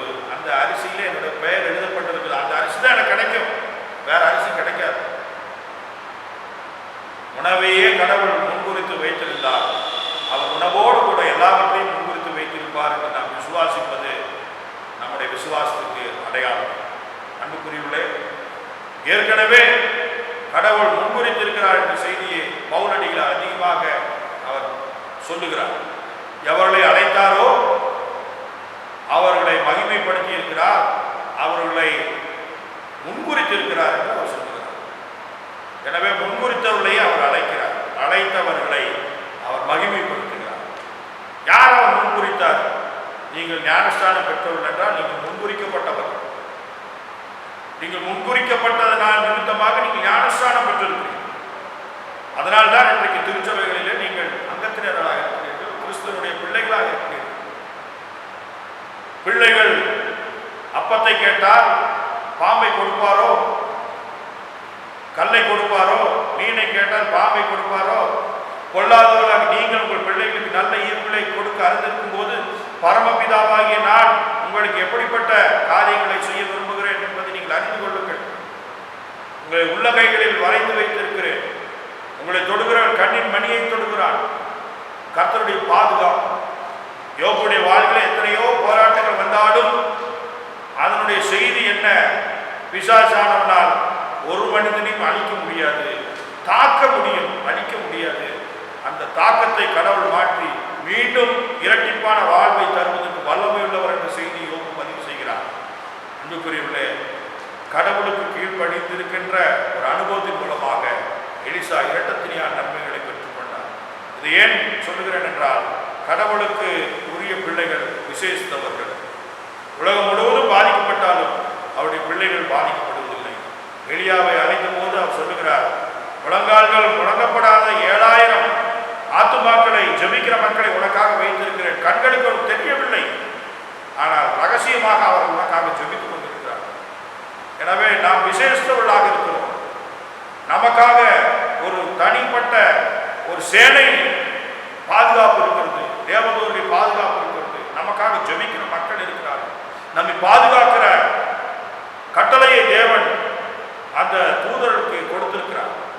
எனவே நாம் தனிமையான இல்லை, கடவுளோடு கூட இருக்கிறோம். எனவே நாம் சூழ்நிலைகளை குறித்து அதேறிப்படாமல் ஆண்டவருடைய சமூகத்திலே நம்மை தாழ்த்தி மாற்றத்துக்காக உண்மையாலுமே காத்திருப்போம் என்றால் அந்த மாற்றம் ஒரு நாள் வரும். அப்பொழுது நம்முடைய வாழ்க்கை மாறும். இந்த வாழ்க்கை மாறும்போது எவ்வளவு மகிழ்ச்சி தெரியுமா? எங்கே எல்லாம் அவமானப்பட்டீர்களோ, எங்கே எல்லாம் பொருத்தப்பட்டீர்களோ, எங்கே எல்லாம் புறக்கணிக்கப்பட்டீர்களோ அந்த இடத்துல கடவுள் உங்களை உயர்த்துவதை நீங்கள் அறிந்து கொள்ள முடியும். எத்தனையோ செய்திகளை என்னால் சொல்ல முடியும். ஒரு ஆயர் இத்தனை காரியங்களை செய்தால்தான் உனக்கு அப்பாயின்மெண்ட் என்று இடத்துல சொன்னார். நான் ஒன்றும் பேசவில்லை. கடவுள் என்னை ஊழியத்துக்கு அழைத்தால் நிச்சயமாக இந்த ஊழியத்தை நான் செய்வேன் என்று நான் விசுவாசித்து அமைதியாக இருந்து விட்டேன். ஒரு நாள் என்னுடைய அப்பாயின்மெண்ட் ஆர்டரை கொடுத்து பேராயர் அழைத்து ஜெபித்து என்னை பணி செய்வதற்காக அனுப்பி வைத்தேன். நான் போய் அந்த இடத்துல பணியிலே என்னை ஜாயின் செய்துவிட்டு, ஜாயின் லெட்டர் எழுதி கொடுத்துவிட்டு இன்னொரு காப்பி வாங்கிட்டு நான் கோவை வந்து பேருந்து நிறுத்தத்தில் இறங்கி பேருந்து என்னுடைய வண்டியை எடுப்பதற்காக, டூ வீலர் எடுப்பதற்காக நான் இறங்கினேன். மழை பெய்து கொண்டிருந்தது. பஸ் ஸ்டாண்டில் ஒருத்தர் இல்லை. நைட்டு கிட்டத்தட்ட 12 மணிக்கு மேலே அந்த இடத்துல ஒருத்தர் இல்லை. நான் வேறு ஒரு இடத்துலேருந்து பேருந்தில் வந்து இறங்குகிறேன். இன்னொரு இடத்துலேருந்து வந்த பேருந்து அந்த இடத்துல நிறுத்துகிறது. அந்த பேருந்தில் இருந்து நான் சற்றும் எதிர்பார்க்காத அந்த ஆயர் இறங்கினார். நானும் அவரும் நேருக்கு நேராக பார்த்தோம். அவருக்கு தெரியும் எனக்கு அப்பாயின்மெண்ட் கொடுத்து விட்டார், நான் போய் ஜாயின் செய்து கொண்டு வந்திருக்கிறேன் என்பதை. அவர் என்னை பார்த்து விட்டு அவர் நின்று கொண்டார். நான் வாகனத்தை எடுத்து போகட்டும், அதற்குள் போகலாம் என்று நின்றார். நான் அவரிடத்துல போய், ஐயா அவருக்கு நன்றி, எனக்காக ஜெபித்ததுக்காக நன்றி என்று சொல்லி அவரிடத்தில் ஆசீர்வாதங்களை வாங்கி கொண்டு போனேன். அன்புக்குரியவர்களே, கடவுள் நிச்சயமாக நம்முடைய பாடுகளை நினைவு வைத்திருக்கிறார். புதிய ஊழியத்தை நான் தொடங்கின போது, இங்கே எல்லாம் ஊழியம் செய்ய முடியாது, நீங்கள் எதுக்கு வேஸ்ட்டாக வரீங்க, இங்கிருந்து போங்க அப்படின்னு சொல்லிட்டார். ஆனால் அங்கே ஒரு ஆலயம் உருவாகி அந்த ஆலயத்தில் வழிபாடு தொடங்கி நடந்து கொண்டிருந்த போது நான் ஒரு 1000 அழைப்பதற்காக பேருந்து நிறுத்தத்தில் நின்று கொண்டிருந்தேன். அப்பொழுது அந்த மனிதர் பேருந்தில் வந்து நின்று இறங்கினார். என்னை பார்த்தவுடன், எங்கே ஆலயம் நடக்காது, நீங்களாம் வராத, ஓடிப்போன்னு சொன்னவர் அந்த பஸ்ஸில் ஏறி அடுத்த நிறுத்தத்தில் போய் இறங்கி நடந்து வீட்டுக்கு போனார். எனக்கு சிரிப்பு வந்தது. இருந்தாலும் கடவுளை நினைத்து பார்த்தேன். கடவுள் எவ்வளவு பெரிய அற்புதங்களை செய்தவர். இப்படி சொன்ன மனிதனை எனக்கு முன்பாக எப்படி வைத்திருக்கிறார் என்று நினைத்த போது நான் கடவுளை நினைத்து நன்றி சொன்னேன். இந்த பெரிய சாக்கியத்துக்கு நான் எந்த அளவில் பாத்திரவான் என்று நான் என்னையே நினைத்து கொண்டேன். அன்புக்குரியவர்களே, எத்தனையோ அற்புதங்களை கடவுள் என்னுடைய வாழ்க்கையில செய்திருக்கிறார், ஊழியக்காரருடைய வாழ்க்கையில செய்திருக்கிறார். ஒவ்வொரு ஊழியக்காரருடைய வாழ்க்கையும் எத்தனையோ அற்புதங்கள் இருக்கிறது. எல்லாவற்றையும் சொல்லிக்கொண்டே போக முடியும். ஒரு முறை நான் இத்தோடு என்னுடைய செய்தியை முடிக்கிறேன். வீராஜனூர் என்ற ஒரு இடத்துல ஊழியம் செய்து கொண்டிருந்த போது மாத கடைசியில் வருமானத்தில் எப்பொழுது சம்பளம் போடுவார்கள் என்ற நினைவோடு உட்கார்ந்திருந்தது. என்னுடைய மகள் பிஸ்கட் வேணும் அது இதுன்னு கேட்டு இருந்தார். சின்ன பொண்ணு, அப்பதான் அவளுக்கு 12 வயசு. நான் பணம் இல்லை, பணம் தேவை இருக்கிறது, எப்பொழுது வரும் என்று செல்போனை பார்த்து கொண்டு மெசேஜ் வரும், அதை பார்த்துட்டு போய் எடுக்கலான்னு உட்காந்து. அப்படி இருக்கும்போது திடீரென்று ஒருவர் அங்கே வந்தார். அவர் சொன்னார், நான் பக்கத்தில் இருக்கிற ஒரு ஊரில் குடியிருந்தேன் ஐயா, சிறு வயதிலே இந்த ஆலயத்துக்கு இங்கே வருவேன். இப்பொழுது நான் பெங்களூரில் வசிக்கிறேன். இந்த ஊரில் ஒரு சாவு நடந்து விட்டது, அதுக்காக நான் வந்திருந்தேன். அப்பொழுது இங்கே இந்த வீட்டில் ஒரு ஆயர் இருக்கிறார் என்று சொன்னபோது நான் உங்களை பார்க்கும்படியாக வந்தேன். கிராமத்தில் யாரும் தங்குவதில்லை, எல்லாம் நகரங்களில் தங்கியிருக்கிறார்கள். நீங்கள் நகரத்திலிருந்து வந்து இந்த கிராமத்தில் தங்கியிருக்கிறீர்கள் என்று கேள்விப்பட்ட போது எனக்கு சந்தோஷமாக இருந்தது என்று சொல்லி அவர் வந்து என்னை பார்த்து விட்டு ஜெபித்து விட்டு போனார். அப்படி போகும்போது அவர் என்னுடைய மகள் என்னெல்லாம் கேட்டாலும் எல்லாத்தையும் கொண்டு வந்திருந்தார். கேக்கு, மிச்சரு, பிஸ்கட் எல்லாம் கொண்டு வந்து கொடுத்து விட்டு, காணிக்கையும் கொடுத்து விட்டு அவர் ஜெபித்து, அவருக்காக நான் ஜெபித்தேன். அவர் ஜெபித்து ஆசீர்வாதத்தை பெற்றுக்கொண்டு திரும்பி போனார். நான் அப்பொழுது நினைத்து பார்த்தேன், காகம் எலியாவை போஷித்ததை போல தேவன் நம்மை போஷிக்கிறாரே என்று நினைத்து ஆச்சரியப்பட்டேன். இதே மாதிரி இன்னொரு சம்பவம் நடந்தது. நான் காலையில் கோடநாடு எஸ்டேட் பகுதியில் இருக்கின்ற ஒரு ஆலயத்தில் ஊழியம் செய்து கொண்டிருந்த போது காலையில் மகளை பள்ளிக்கு அனுப்புவதற்காக பஸ் ஸ்டாண்டுக்கு வருவதற்காக வீட்டில் புறப்பட்டு நின்று கொண்டிருந்தேன். அப்பொழுது ஒரு தாயார் வந்தார். ஐயா எனக்கு ஜெபம் பண்ணுங்கன்னு சொன்னார். ஜெபம் பண்ணேன். அவர் ஒரு சிறு தொகையை என்னிடத்தில் கொடுத்து, ஐயா இந்த ஊழியத்துக்கு இதை நீங்கள் வச்சுக்கோங்க, நான் வந்து காட்டை குத்தகைக்கு கொடுத்துருந்தேன், இப்போ புத்தகம் முடிஞ்சிச்சு, மறு புத்தகம் போட்டால் எனக்கு வருமானம் இருக்குது, எனவே இது உங்களுக்கு காணிக்கையாக கொடுக்குறேன்னு கொடுத்தார். அப்போ நான் நினச்சி பார்த்தேன், மாத கடைசி, அதனால தான் காணிக்கை வந்திருக்கோம் அப்படின்னு நினச்சிட்டு எதுக்காக கடவுள் இதை கொடுத்துருப்பாருன்னு கொஞ்சம் நேரம் உட்காந்து யோசனை பண்ணிகிட்டே இருந்தேன். இப்போது பேராயராக இருக்கிற ஈமந்தை ரவீந்தர் ஐயா அவர்கள் எனக்கு தொலைபேசியில் அழைத்து, ஜெர்மனியிலிருந்து 4 பேர் வந்திருக்கிறார்கள், மதியம் உணவு சமைத்து விடுங்கள், உங்களுடைய இல்லத்தில் தான் நாங்கள் இன்றைக்கு சாப்பிட போகிறோம் என்று சொன்னார். அப்பொழுதுதான் நினைத்து பார்த்தேன், மாத கடைசி பணமே இல்லாத ஒரு சூழலில் இருக்கும்போது எஸ்டேட் வாழ்க்கையெல்லாம் அங்கே இருக்கிறவர்களுக்கு தான் தெரியும், ஊழியக்காரர்களுக்கு தான் அது தெரியும். எதனா இன்னைக்கு பணம் வந்து இருக்கிறது என்று நினைத்து நான் நினைத்து கொண்டிருக்கும் போது பேராயருடைய தொலைபேசி வந்தபோது தான் நினைத்தேன், ஒரு வேளை அந்த அம்மா காலையில் காசு கொடுக்காம போயிருந்தாங்கன்னா அன்னைக்கு நான் எங்கேயாவது போய் கடன் தான் கேட்டுக்கொண்டிருக்க வேண்டும், பேராயர் இடத்துல போய் கேட்க முடியாது. ஆனால் இந்த விதத்தில் தேவன் அன்றைக்கு ஒரு ஆசீர்வாதத்தை கொடுத்தார். இதுக்கு என்ன சொல்ல வர்றேன்னா, கடவுள் நம்முடைய தேவைகளை புரிந்து வைத்திருக்கிறார். நமக்கு என்ன தேவை என்பதை அவர் தெரிந்து வைத்திருக்கிறார். இல்லாத போது கொடுத்து உதவினார். எதிர்காலத்தில் நடக்கப் போகிற ஒரு தேவைக்கும் அவர் தேவைகளை சந்திக்கிறவராக இருக்கிறார். எனவே பல நிலையிலே கடவுள் நமக்கு உதவி செய்கிறவராக இருக்கிறார்.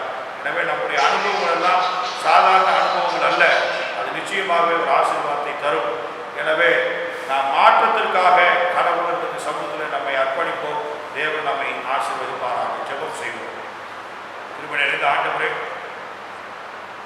நாளுக்காக நன்றி செலுத்துகிறோம். சாமி, மாற்றத்தை கொடுக்கிற தேவன், வாழ்க்கையை மாற்றி போடுகிற ஆண்டவர்.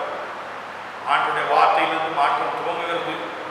அந்த மாற்றம் இரட்டிப்பான ஆசீர்வாதத்திலே நிறைவடைகிறது என்று நாங்கள் வேதத்திலே வாசித்தோம்.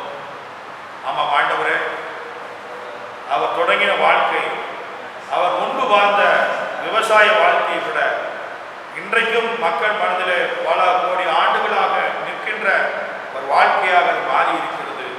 தேவன் ஆசீர்வதித்திருக்கிறார். எனவே நாம் ஆண்டுடைய சமூகத்தில் நம்மை அர்ப்பணித்தவர்களாக இருப்போம்.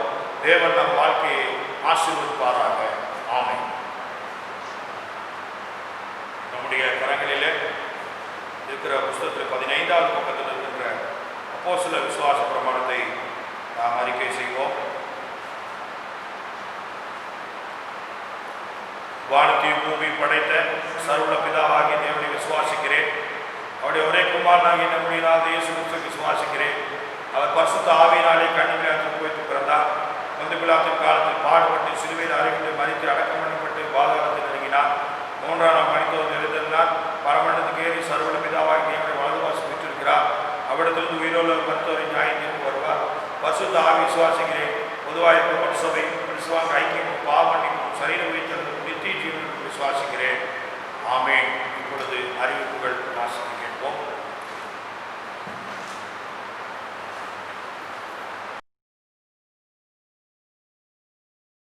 தேவநாமத்தை சொல்வதற்காக ஆண்டவராகிய இயேசு கிறிஸ்துவின் நாமத்தினாலே வாழ்த்துகிறேன். சபையார் அறிவிப்புடைய அறிவுகள் இதுக்குரிய புதிய சந்தா கார்டுகள் போடப்பட்டிருக்கிறது. உங்களுடைய பழைய சந்தா கார்டுகளை கொடுத்து புதிய சந்தா கார்டுகளை பெற்றுக்கொள்ளும்படியாக கேட்டுக்கொள்கிறோம். பேராயருடைய அறிவிப்பும்படியாக நம்முடைய 2019-2020 ஆண்டுக்கான சந்தா தொகைகள் மற்றும் நிலுவைகள் இந்த ஜூன் மாதம் 30ஆம் தேதி வரை புரிகிற செவ்வாய்க்கிழமை வரை பெற்றுக்கொள்ளப்படும். அது கடைசி நாளாக இருக்கிறது. எனவே தங்களுடைய சந்தா மற்றும் அந்த இதர பாக்கிகளை செலுத்தி அசீர்படுத்திக் கேட்டுக்கொள்கிறோம். நமது திருச்சபையை சேர்ந்த திரு கேடி பாபுகுமார் அவர்கள் உடல் பாதிக்கப்பட்டு மிகவும் சுகவீனமாயிருக்கிறார்கள். இஸ்லாமிய மருத்துவமனையில் அனுமதிக்கப்பட்டிருக்கிறார்கள். அவருடைய மனைவியும் மிகவும் பலவீனமாக சுகவீனமாக இருக்கிறார்கள். அவர்கள் பூர்ண சுகம் பெறும்படியாக அவர்களுக்காக ஜெபித்துக் கொள்ளுங்கள். அவர்களுக்கு உதவி செய்ய விரும்பும் இருக்கிறார்கள். அவர்கள் தொடர்பு கொண்டு அவர்களால் இயன்ற உதவிகளை செய்யும்படியாக கேட்டுக்கொள்கிறோம். அன்புக்குரியவர்களே, கடந்த 13 வாரங்களுக்கு மேலாக நம்முடைய ஆராதனைகள் ஃபேஸ்புக் வாயிலாக யூடியூப் வாயிலாக நடைபெற்று வருகிறது. ஆனால் திருவிருந்து கொடுக்கப்படுவதில்லை. எனவே நீங்கள் விருப்பப்பட்டால் நீங்கள் உங்களை கேட்டுக்கொள்வீர்கள் என்று சொன்னால் ஆயர் உங்கள் இல்லங்களுக்கு வந்து திருவிருந்து கொடுக்க ஆயத்தமாக இருக்கிறார்கள். எனவே நீங்கள் நமது கேலண்டரில் இருக்கிற ஆயருடைய தொலைபேசியினையோ அல்லது பொருளாளர் அல்லது என்னுடைய தொலைபேசி வாயிலாக நீங்கள் தொடர்பு கொண்டு தெரிவிப்பீர்கள் என்று சொன்னால் தங்கள் இடங்களுக்கு வந்து உங்களுக்கு திருவிருந்து கொடுக்க ஆயத்தப்படுவார்கள். சென்ற வார காணிக்கைப்புறம் தசோபாக தட்டு வரவு 13,000 ரூபாய், பில்டிங் டொனேஷன் 11,000 ரூபாய், ஆயர் வீடு சந்திப்பு காணிக்கை 1,700 ரூபாய், சந்தா வரவு 24,500 ரூபாய், பெண்களுக்கு சென்ற சந்தா 375 ரூபாய், நியாயப்பள்ளி நிதி 355 ரூபாய், ஏழைகள் நிதி 880 ரூபாய், டிவிஎம் மற்றும் மிஷினரி காணிக்கை 1,025 ரூபாய், கல்லறை நிதி 405 ரூபாய், ஆக மொத்தம் 52,790 ரூபாய். இன்றிலிருந்து வருகிற சனிக்கிழமை வரை தங்கள் பிறந்தநாள் மற்றும் திருநாளை காண்பவர்களை திருச்சியின் சார்பாக வாழ்த்துக்களை தெரிவித்துக் கொள்கிறோம். இவர்கள் இன்னும் அநேக பிறந்தநாட்கள் மற்றும் திருநாட்களை கொண்டு நாங்கள் சாட்சியாக கிருபை செய்வாராக. பிறந்த நாள் 28ஆம் தேதி திரு எஸ் மணி, 29ஆம் தேதி திருமதி விஜிலா ராஜா, திரு ஜே பால் மனோகரன், 30ஆம் தேதி திரு சுரேந்திர பாபு, திருமதி கல்பனா தேவி, திருமதி ஆனந்தி, திரு டி ஆனந்த்குமார். 1ஆம் தேதி திரு சி மனோகரன், ஜெப்பி செல்வதாஸ், திருமதி எஸ் மார்கரெட் தங்கம். 2ஆம் தேதி திரு ஜார்ஜ் தங்கராஜ், திருமதி மெர்வின் ஜோஸ்வா, திரு சி கெவின். 3ஆம் தேதி திரு எம் ஷியாம் சுந்தர், திரு பி பால்ராஜ். 4ஆம் தேதி செல்வி குளோரி பாபி ரெபேக்கா, செல்வி லஸ்ஸி சிப்போரா. திருமண நாளை காண்பவர்கள் 28ஆம் தேதி திருமதி திரு டேனியல் சம்பத்குமார், 30ஆம் தேதி திருமதி திரு எஸ் ராஜேந்திரன். ஜூலை மாதம் 1ஆம் தேதி திருமதி திரு விஜய் சாந்து, திருமதி திரு ஆனந்தகுமார். 2ஆம் தேதி திருமதி திரு ஜே கிங்ஸ்டன், 3ஆம் தேதி திருமதி திரு எஸ் சி ஜெயக்குமார், 4ஆம் தேதி திருமதி திரு எம் ஜெகதீஷ், திருமதி திரு கே செல்வகுமார், திருமதி திரு இயேசுகுமார், திருமதி திரு ஜெயராஜா. இவர்களுக்காக நாம் ஜெபிப்போம்.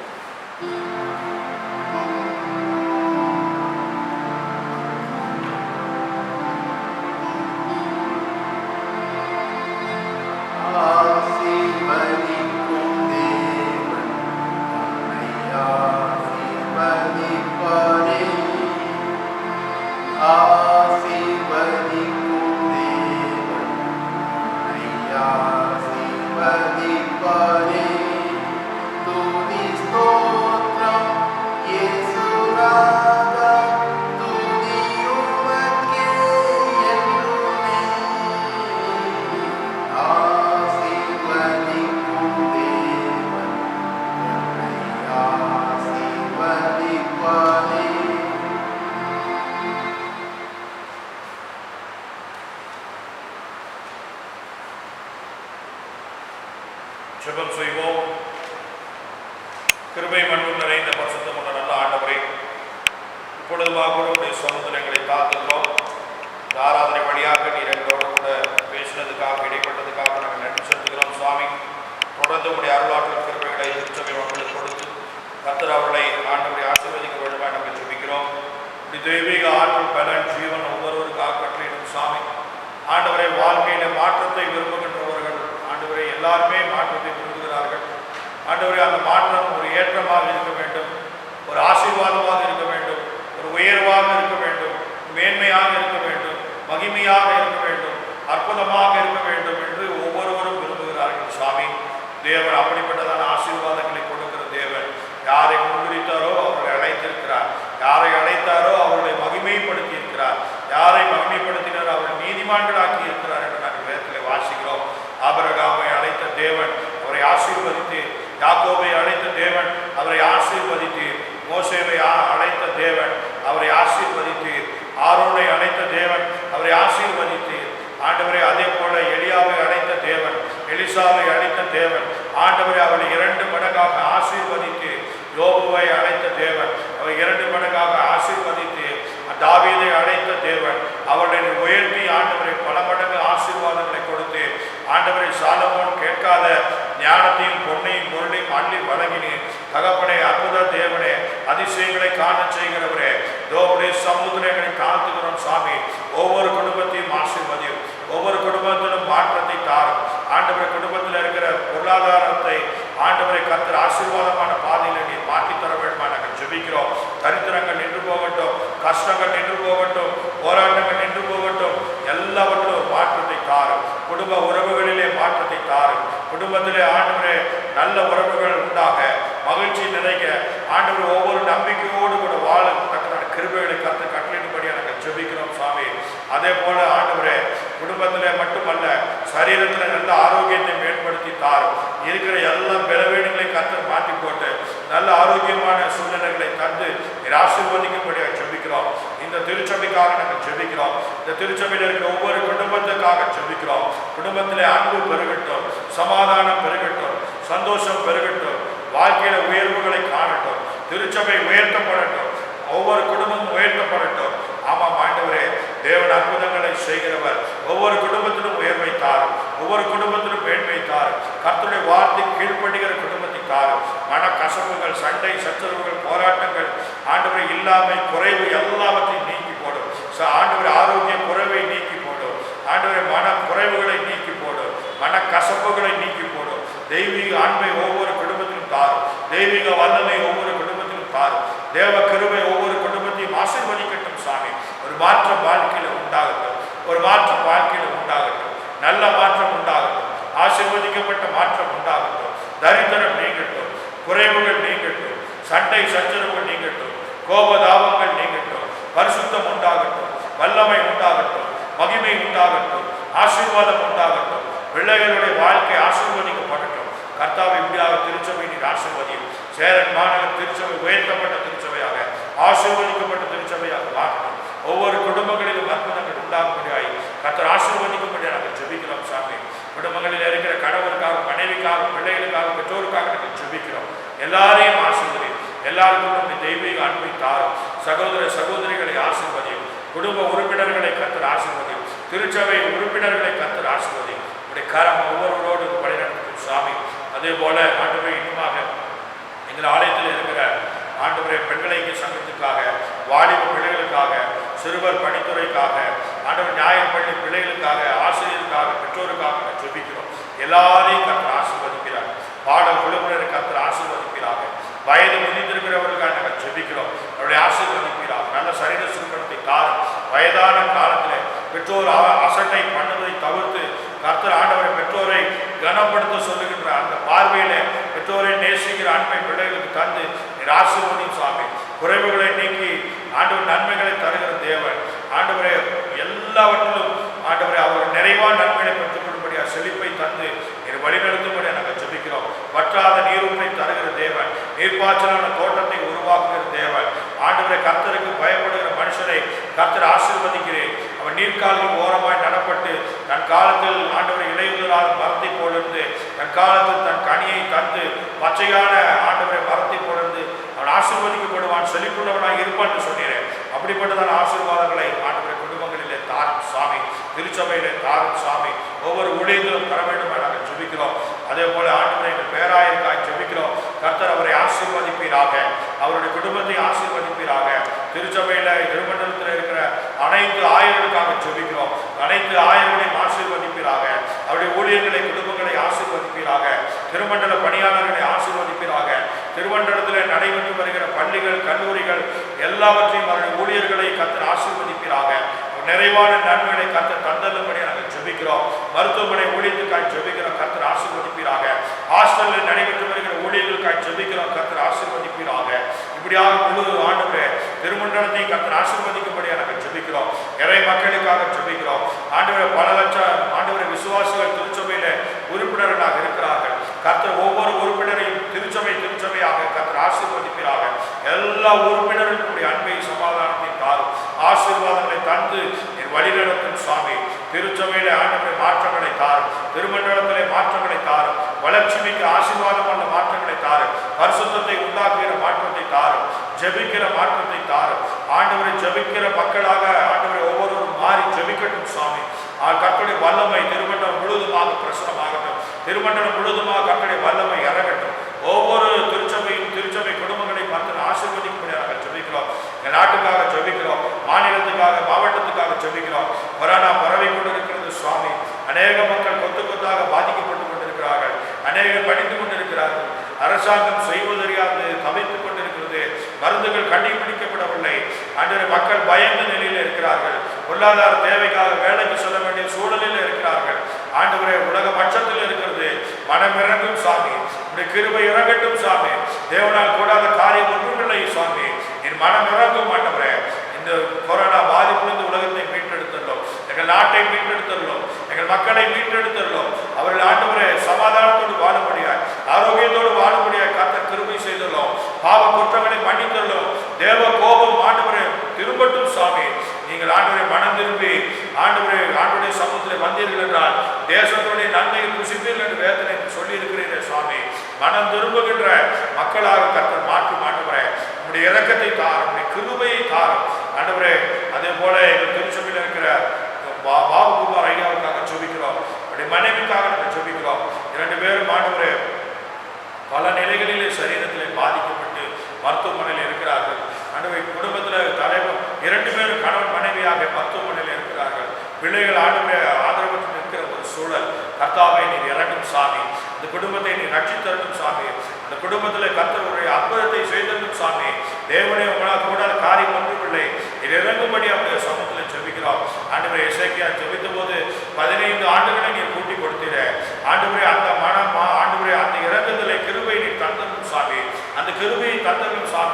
பெற்றோருக்காக பரிதவித்து கண்ணீரோடு இருக்கிற அந்த பிள்ளைகளை கர்த்தர் கண்ணோக்கி சாமி. அந்த குடும்பத்துக்கு ஒரு மாற்றத்தை தாரு, அந்த குடும்பத்திலே ஒரு விடுதலையை தாரு, அந்த குடும்பத்திலே உங்களுடைய அன்பை தாரு, இரக்கத்தை தாரு, உங்களுடைய குணமாக்கும் வல்லமை அனுப்பும் சாமி. அந்த குடும்பம் ஆசீர்வதிக்கப்படட்டும், அந்த குடும்பம் மீட்டெழட்டும்.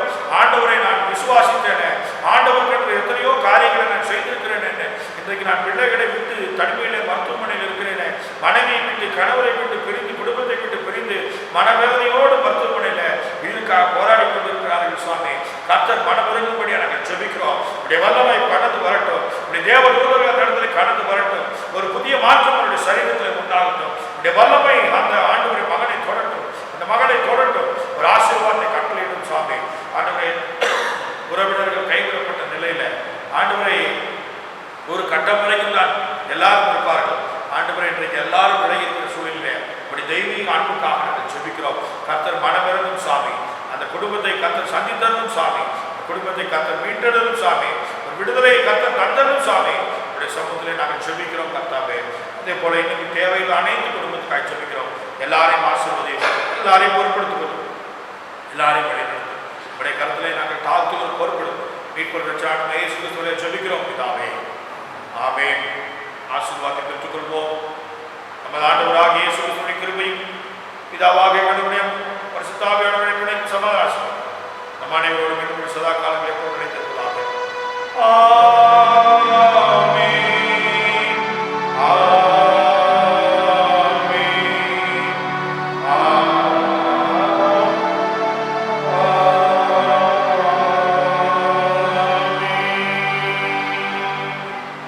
நிறைவாக 187வது கீர்த்தனை பாடல் தந்தேன் என்னை இயேசுவே என்ற பாடல் முதல் 2 கவிகளை பாடுவோம். 187வது